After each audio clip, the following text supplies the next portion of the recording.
Adding your color to a document that has a Photoshop file in it does have one extra step, but it's really not very complicated. The first thing I want to do is start with changing the things that are actually in the InDesign file. Those will be the easiest. I'm going to start with changing this to being our color. As a wall, I think it's okay for it to be this light, but that's still pretty light, and it doesn't really maintain like the sadness of the color that I'm trying to get. I'm going to try changing this shadow to being yellow as well, although I think, ooh, that's the wrong thing. That was the label I want to stay. Um, so this I might actually keep as, I might actually keep that being gray at the end just so that way it looks more like a shadow. But that's that. Also, something I'm noticing, and this is just like um, once you start adding colors, then you might notice different things about your design. But I think this should be lowered down. Now I'm just anyway. Let's focus on the color. I'm just getting nitpicky. Okay, so once you have, and I think I'm also going to change the. I'm going to change one of these to being yellow. Okay, and I'm happy with how that looks. Now I'm going to change this Photoshop file. So what you could do is either open the file in Photoshop, or you could go to your links panel and hit this pencil, and that will jump you over. That was that icon says Edit Original, and when you hit it, it jumps you over to Photoshop, and now we can start editing here. There are a lot of ways that you can add color to things in Photoshop, and we're going to talk about this more in the third project, but I just want to show you a few simple ways that you can add color to it in a monochromatic color scheme. So the first thing that I can think of to add color to this would be to go to my black and white adjustment layer that I had already made, and I'm going to double click on the icon, which jumps me to my properties panel. Now I can hit tint, and I can tint this according to my color that I'm using. So this is again why it's so good to write your hex code down. So now I have this tinted according to that hex code. So that's one way we could do this. And to see how this looks in InDesign, I can just go to File, Save, that would be Command or Control S. Now it will just automatically get updated in InDesign. I think that looks okay. I'm not loving how the canvas looks in particular, so let's go back to Photoshop. What I can do here is make a clipping mask, and that will make this adjustment layer only impact what's on layer 1 as opposed to the canvas. And a clipping mask, well, generally an adjustment layer will be applied to everything underneath it, but if we clip it to layer 1, it will only show up on layer 1. So I'm going to, I'm holding down Option. If you have a PC, you'd hold down Alt. And now it's only showing up on the picture frame. And just to remind you, the way that you would get an adjustment layer in the first place is by having a layer selected or not. You just want whatever you have selected is it's going to be on top of that. And you would go to this half moon or black and white cookie, and you can click down, and this gives you a bunch of different options. Use saturation will let you slide the colors around. That could be cool, but it's harder to control. Gradient map is something that I like. If you double click in a gradient map, this lets you change the darks to show up as one way and the lights to show up as another way. So you could have the whites show up as the color or the darks, depending on what you want.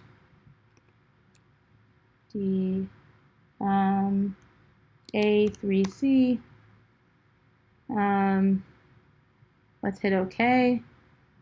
I think what we would need to do is turn off the black and white. I don't know why it's showing up. It's showing up right now as totally black. And I'm not so sure why. Let's add something. Let's add a gradient map right on top. Sometimes you just mess around and it doesn't look the way that you want. And then you go from there. Double click and let's try again. I'm going to now, this time I'm going to try making the lights the darks be the color and see if that makes a difference. DA3C. And now I can hit OK, and now I can make this maybe on a grayscale. I don't think that this looks very good, but it is something that you can try. Anyway, so now I'm going to hit, oh, there it is. This gradient map looks better. The problem is when you have the black and white and gradient map on at the same time. Anyway, I think that this looks pretty good. Let's say I wanted to make the canvas colored. First, let's see what this looks like. I'm going to hit save, so that's Command S or Control S if you have a PC. And now we can hit this this warning sign, and it will auto update. So that looks pretty good. I'm not loving how the colors look together, so let's make this 100. That looks better. And then I can make, now this is too light, so I would just make that gray again.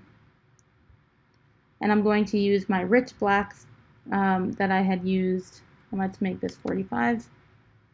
Nice in the middle gray. Yeah, and I think that looks better. I think that I might want to tint that canvas to be a color other than white. So what I would do is go to Photoshop. Now I can make a solid color adjustment layer. And I'm going to make my color swatch again, 6DA3C, hit OK. Now this is just coming up as a pure color. Looks pretty graphic, and it's not really what I want. What I want is to change the blending mode. So I'm just going to find a blending mode that I like. Multiply looks pretty good. I'm finding that my color looks a lot greener in Photoshop, and that happens sometimes, that the color looks greener in Photoshop, or it looks different in Photoshop and InDesign. Sometimes the colors just look strange. Anyway, and I want to clip this gradient map to my vector image. So I'm holding down Option, or if you have Alt on a PC, and now this is only showing up on top to the pixels that are attached on the Vector Smart object. I'm also going to take the opacity down because I think it's too bright. Now I'm going to save this, and then go to InDesign and double click. There we go. And now it is auto saved into InDesign.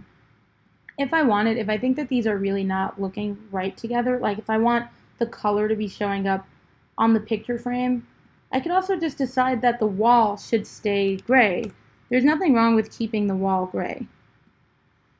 I think that looks, let's see. My rich black is looking very red, so I'm just going to switch back to using my other black, the wrong black, and see how that looks.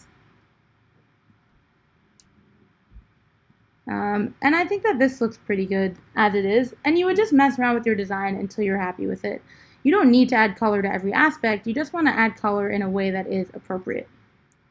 If we go over to my Shakespeare, my Sherlock Holmes books, I just want to show you what I did here to add color.